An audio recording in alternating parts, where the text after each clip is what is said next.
Lines media Tamil உறவுகளுக்கு வணக்கம். இன்றைய அரசியல் களம் நிகழ்ச்சிக்கு தங்களை அன்போடு வரவேற்கிறேன். வணக்கம். வணக்கம். கரூரில் பாதிக்கப்பட்ட மக்களுக்கு முதல்வர் விஜய் அவர்கள் கொடுத்த அந்த பணியாணை ரத்து செஞ்சிருக்கு மதுரை உயர்நீதிமன்றம். அது நிறைய தரப்பு சொல்கிறாங்க. ஒரு சிலர் இந்த பக்கம் கொடுத்தது சரி, இவங்க வேணாம் கொடுத்தல அப்போ என்னங்க இருக்குது அப்படின்னு நிறைய பரவலாக பேசப்படுறாங்க.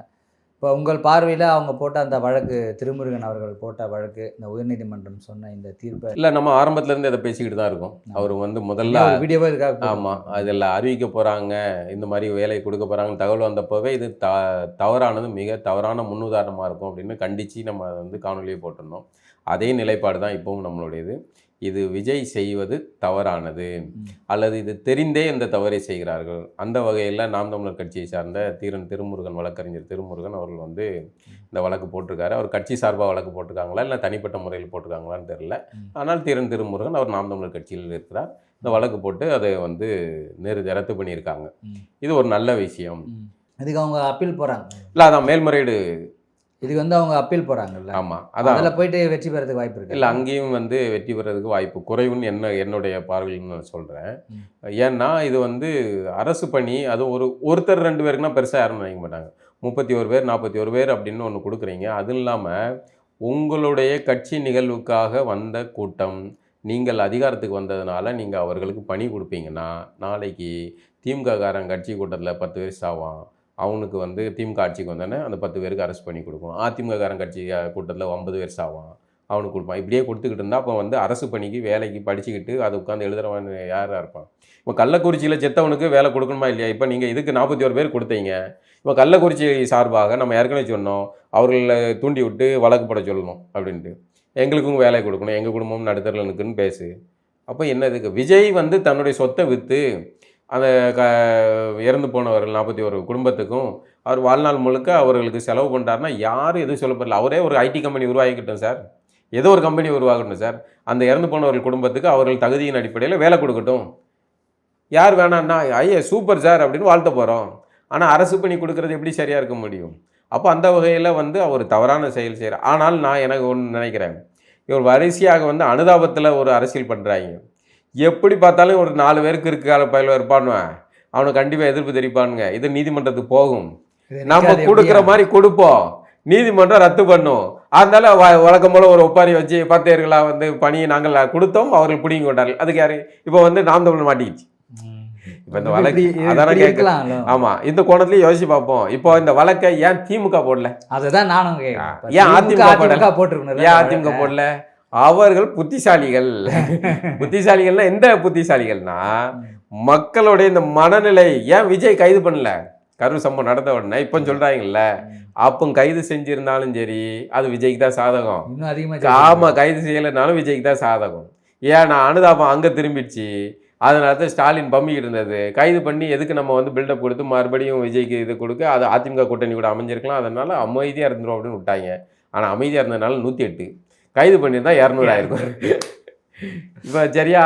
இப்போ நாம் தமிழர் இந்த வழக்கில் போட்டால் இவர்கள் அரசியல் கெட்ட பேர் எல்லாமே நாம் தமிழருக்கு தானே வருது. சரி, அப்படி தானே கேட்குறாங்க. இப்போ என்ன இப்போ இது இந்த நாம் தமிழருக்கு கெட்ட நேரம் போல இருக்கு. இப்போ வழக்கு நான் திரும்ப தெளிவுபடுத்திடுறேன். இந்த வழக்கு போட்டது, ரத்து பண்ணது, இதெல்லாம் 100% சரி. முருகன் இந்த வழக்கை தனிப்பட்ட முறையில் போட்டிருந்தாலும் சரி, கட்சி போட்டிருக்காருன்னு தெரியல நமக்கு. அப்போது என்ன ஆகுதுன்னா, கட்சியின் சார்பில் ஆகும்போது இது கட்சிக்கு பார்த்தீர்களா, ஆமாம், ஒன்று கிரெடிட் எடுத்து இவங்க மகிழ்ச்சி அடைகிறாங்க. ஒன்று இன்னொன்று பொதுமக்கள்கிட்ட அங்கே என்ன ஆகும்னா, இப்படி அரசு விஜய் நல்லது செஞ்சார், விஜய் தம்பி நல்லது செஞ்சு இவர்கள் கெடுக்காங்க நாம் தமிழர்கள் அப்படின்னு தான் பேர் வரும். அதனால தான் திமுக இந்த வழக்கை போட்டு, திமுக நினைச்சா திமுக லீகல் அட்வைசர் இல்லையா, லீகல் விங்க் இல்லையா, சுப்ரீம் கோர்ட்டுக்கே போவாங்கல்ல. அப்போ ஏன் போடலை? இந்த விஷயத்தில் போட்டால் நீதிமன்றம் இப்படி தான் பண்ணும் அப்படிங்கிறது தெரியும். இப்போ இவர்கள் உச்சநீதிமன்றத்துக்கு அணுகுவதுமே அதுக்கு தான். மேல்முறையீடு செய்வார்கள். நாங்கள் மேல்முறையீடு போனோம், ஆனாலும் நீதிமன்றம் ரத்து செய்து விட்டது, நாங்கள் என்ன செய்ய அப்படின்னு வழக்கம் போல கண்ணீர் விடுவார்கள். ஆமாம், அப்போ நீதிமன்றத்தால் ரத்து. எது நடந்தால் மகிழ்ச்சி, வந்தால் போனால் அப்படிங்கிற மாதிரி இவர்களுக்கு நீதிமன்றம் ஓகே, உச்சநீதிமன்றத்தில் ஓகே ஆயிடுச்சுன்னா ஓகே மகிழ்ச்சி, பிரச்சனை இல்லை. இப்போ நீதிமன்றம் ரத்து பண்ணாலும் ஓகே மகிழ்ச்சி, பிரச்சனை இல்லை. எப்படினாலும் விஜய்க்கு சாதகம். எப்படி பார்த்தாலும் விஜய் சாதகம். இதுதான் இதில் நடக்குது. ஆனால் நம்மளுடைய நிலைப்பாடு இந்த மாதிரியான அரசு பணிகளை கொடுக்கக்கூடாது. உங்களுடைய கட்சி தொண்டர்கள் இறந்து போனால் அல்லது உங்களை பார்க்க வந்த ரசிகர்கள் இறந்து போனதுக்காகலாம் கொடுக்கக்கூடாது. அப்படி கொடுப்பதாக இருந்தால் கள்ளக்குறிச்சியில் இறந்தவர்களுக்கும் மற்ற பகுதியில் இறந்தவர்களும் விபத்துகளில் இறந்தவர்களுக்கும் நீங்கள் அரசு பணி கொடுங்கள், அது சரியாக இருக்கும். அப்படி கொடுக்க முடியாதுன்னா இதுக்கும் கொடுக்கக்கூடாது. அதுதான். ஓகே, இப்போ இன்னொரு பார்வையில் இதே கேள்வியை நான் கேட்குறேன். கரூர் மக்கள் வந்து அந்த பாதிக்கப்பட்டவங்க மக்கள் தான், இந்த தவறை செஞ்சது அரசு தான். இப்போ அந்த மக்கள் எல்லாருக்கும் கொடுத்த வேலைகள் என்னவோ நீங்கள் சொல்கிற மாதிரி ஐபிஎஸ்ஓ ஐஏஎஸ்ஓ பெரிய பெரிய கலெக்டர் உத்தியோகம்லாம் கொடுக்கல அப்படின்னு சொல்கிறாங்க. அவங்களுக்கு கொடுத்தது அதிகபட்சம் ஒரு இளநிலை உதவியாளர் கொடுத்துருக்காங்க. இப்போ இதெல்லாம் அதற்கும் கீழான வேலைகளை தான் அவங்க கொடுத்துருக்காங்க. அவங்களுக்கு மாதம் 25,000 30,000 சம்பளம் கிடைக்கும், அவ்வளோதான். இன்னும் ஒரு 30-40 வருஷம் அவங்க செய்ய முடியும். இந்த வேலையை கெடுப்பது தான் இந்த நோக்கமா, இல்லை ஒரு நாம் தமிழர் இருக்கிறவங்க தமிழருக்கு எதிராக தமிழரே இப்படி வேலை செஞ்சு அவங்களுக்கு வேலை கொடுக்க விடாமல் பண்ணுறது இது நாகரிகமா இல்லையா? அந்த இருங்க ஒரு நிமிஷம். இந்த விளிம்பு நிலை சமூகம் அவங்க ரொம்ப எல்லாருமே ஏழ்மையான ஆட்கள் தான், யாரும் அதில் பணக்காரங்க யாருமே இல்லை. இப்போ இந்த மாதிரி ஆட்களுக்கு ஒரு வேலையை கூட கொடுக்க முடியல. இதுக்காக வழக்கு போடுறவங்க, இதுக்கு முன்னாடி மற்ற கட்சியினர் பண்ண ஊழல் அதை எதிர்த்து அவங்க வழக்கு போட்டு ஜெயிச்சிருந்தா பரவாயில்லையே, இதில் போய் என்ன அவங்களுக்கு நன்மை கிடைச்சிரும் அப்படின்னு பாதிக்கப்பட்ட தரப்புலேருந்து கேட்குறாங்க. இது நியாயமற்ற கோரிக்கை, அப்படியா? நியாயமற்ற பார்வை. இது வந்து குதர்க்கமான ஒரு பார்வை.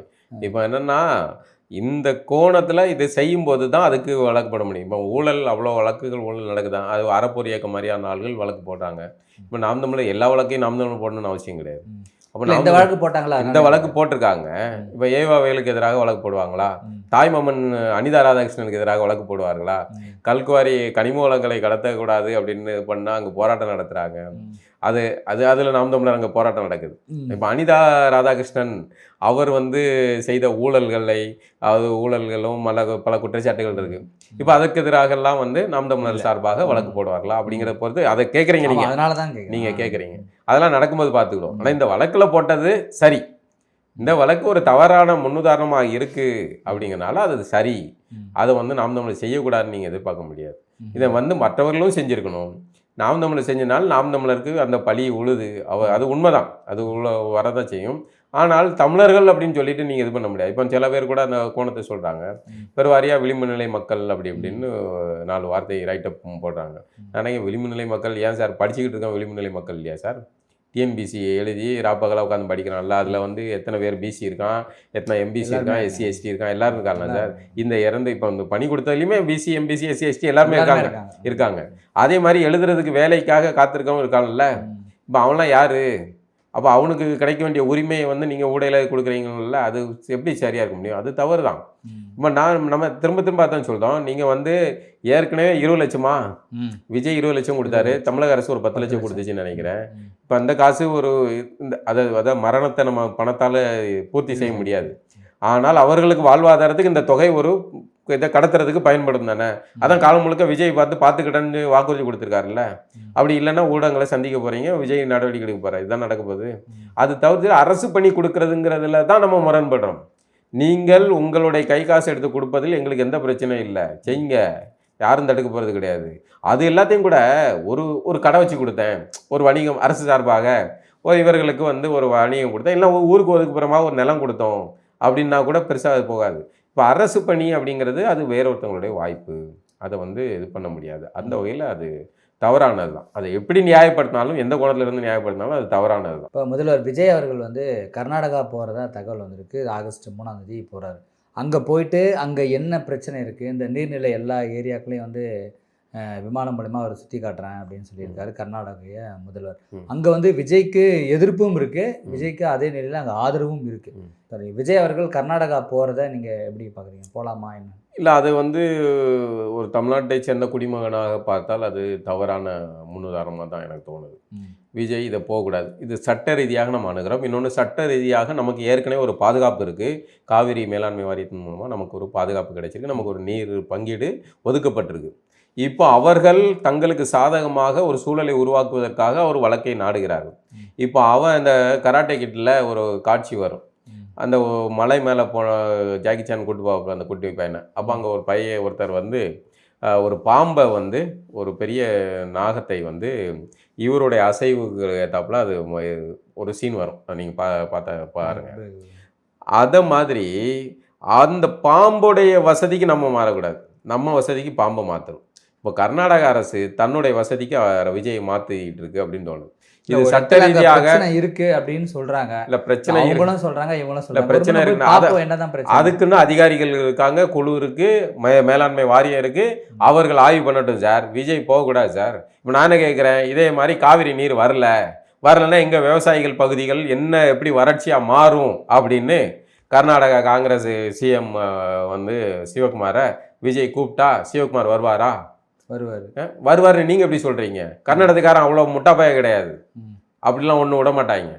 அவங்க வந்து எரிக்கிறத பார்த்து கரெக்டாக பார்த்து தமிழ்நாடு பஸ்ஸை பார்த்து எரிக்காங்க. அங்கே உள்ள காவல்துறை வேடிக்கை பார்க்குது. அவ்வளோ தெளிவாக அவர்கள் தமிழ்நாட்டு மாதிரி கிடையாது. அப்போ இது வந்து சட்ட ரீதியாக அணுக வேண்டிய ஒரு பிரச்சனையை இந்த மாதிரி அணுகிறதுங்கிறது வேற. இது ஒரு திரை. ஒருவேளை இவர் போய் பார்த்துட்டு வந்ததுக்கு அப்புறம் இல்லை இது கட்டக்கூடாதுன்னு விஜய் திரும்பவும் சொல்றதுக்கு ஒரு வாய்ப்பு இருக்கலாம். அது இருக்கலாம். அது ஆய்வுக்கு அதிகாரிகள் ஆய்வுக்குழு சார்பாக அனுப்ப வேண்டியது இருக்குங்க. இதை வந்து நீங்கள் வந்து நட்பின் அடிப்பில் பயணம் செய்கிறதுங்கிறது வேறு. ஆனால் அதை வந்து சட்ட ரீதியாக அணுக வேண்டிய விஷயத்தை சட்ட ரீதியாக தான் அணுகணும். அது எல்லாத்தையும் விட நமக்கு ஒரு பாதுகாப்பு ஜோனில் இருக்கும். நமக்கு ஏற்கனவே ஒரு நல்ல தீர்ப்பு வந்திருக்கு, அதன் மூலமாக நமக்கு நீர் கிடைச்சி. இப்போ கூட வந்து நீதிமன்றம் வந்து அதை இது ஆணையம் வந்து திறந்து விட சொல்லி விட்டுருக்கு. தண்ணி திறந்து விட வேண்டிய நிர்பந்தத்தில் இருக்குது கர்நாடகா. இப்போ இதை கெடுக்கிற மாதிரி நீங்கள் போய் அங்கே போய் பார்த்தீங்கன்னா இதையே காரணம் காட்டி அங்கே ஒரு அரசியல் நடத்தப்படும். இப்போ இந்த அரசியலை இப்போ இன்னொன்று என்னன்னா, அங்கே வரப்போகிற எலெக்ஷன் தேர்தலை ஒட்டி இவர் அரசியல் மேகதாது ஒரு அரசியல் காவிரி பிரச்சனை அரசியலாக இருந்து இப்போ மேகதாது அணை அரசியலாக மாறிக்கிட்டு இருக்கு. ஆக அங்கே ஒரு தேர்தல் அரசியலுக்கு பாஜக ஒரு காய் நகர்த்தல் அவர்கள் ஒரு விளையாட்டு விளையாடுறாங்க. அப்போ காங்கிரஸ் ஒரு விளையாட்டு விளையாடுது. இதில் விஜய் வந்து தேவையில்லாத போய் பலியாட போய் சிக்கக்கூடாது. தமிழ்நாட்டுடைய உரிமை சார்ந்த பிரச்சனை. விஜய் இந்த 5 ஆண்டுகள் இருப்பார், போவார், வருவார். ஆனால் இங்கே வந்து விவசாயிகளுடைய உரிமை, இங்கே தமிழர்களுடைய உரிமை அது நிரந்தரமானது. அந்த உரிமையை விட்டு கொடுக்கும் வகையில் இவர் அங்கே போய் மாட்டிக்கக்கூடாது அப்படிங்கிறது பலருடைய கருத்து, என்னுடைய கருத்து. அப்போ நாம் தமிழர் ஒருங்கிணைப்பாளர் சீமான் அவர்கள் மீது ஏதாவது நீங்கள் தவறாக பேசிட்டீங்க அப்படின்னா அவதூறு வழக்கு போடுவோம் அப்படின்னு நீதிமன்றம் சொல்லி போடலாம் அப்படின்னு சொல்லியிருக்கு. இப்போ கைது பண்ணியிருக்காங்க பிஸ்னி. இல்லை, அது வழக்கு வந்து வேற ஒரு விஷயம் இல்லை. நீங்கள் சமூக அப்படி எழுதிக்கிட்டு இருக்காங்க. அது வழக்கு சீமான் அவர்கள் தனிப்பட்ட சார்ந்த இழிவுபடுத்தல். இந்த மாதிரியான தனிப்பட்ட இழிவுபடுத்தல்கள் இருக்குல்ல, அநாகரிகமாக குடும்பம் சார்ந்த விஷயங்களை பேசுறது, அது எந்த வகையிலுமே கருத்து சுதந்திரம் கிடையாது, ஜனநாயகத்தன்மையற்ற செயல். அதை எவர் செஞ்சாலும் தவறு தான், நாம செஞ்சாலும் தவறு தான். அதை வந்து இது பண்ணக்கூடாது. சீமானை விமர்சிக்கலாம்னா விமர்சிக்கலாம், 100% விமர்சிக்கலாம். சீமான் மட்டும் இல்லை, யாருனாலும் விமர்சிக்கலாம். ஆனால் அது அரசியல் ரீதியாக இருக்கணும். அது அவருடைய செயல்பாட்டின் அடிப்படையை வச்சு விமர்சிக்க வேண்டும். அது சரியாக இருக்க முடியும்.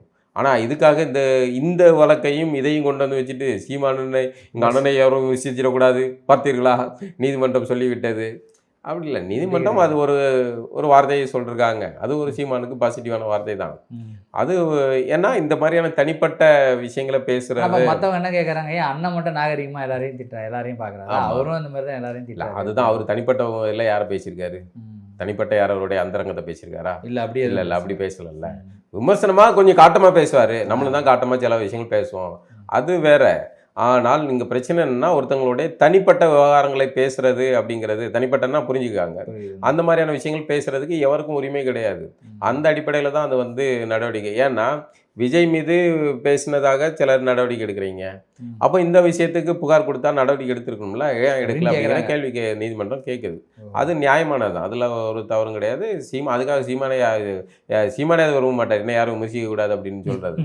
விமர்சிங்க. அதனால் அவர் வந்து தம்பிமார்கள் 4 பேர் வந்து பாஞ்சு வந்து ஃபேக் ஐடியில் வந்து கமெண்ட் போடுவாங்க, அது நடக்கும். ஆனால் விமர்சிக்கிறதுங்கிறது இயல்பானது, அது ஜனநாயகத்தோடையது. ஆனால் அந்த எல்லை வந்து வேற இருக்கணும். சீமான் அரசியல் கட்சி தலைவர்கள்னால வரவெல்லாம் வந்து இஷ்டத்துக்கு அவருடைய தனிப்பட்ட விவகாரங்கள் அதெல்லாம் சமீபத்தில் நடந்துச்சு. அவர் குழந்தை பிறந்ததை வச்சுலாம் வந்து பேசினாங்க, அதெல்லாம் ரொம்ப அநாகரிகத்தின் உச்சம். உங்களுக்கு யார் உரிமை கொடுத்தா? உங்கள்கிட்ட கேட்டுறது சீமான் குழந்தை பெற்றுக்கணுமா? என்ன மாதிரியான இது? அதை ஒரு காலமும் நம்ம அனுமதிக்க முடியாது.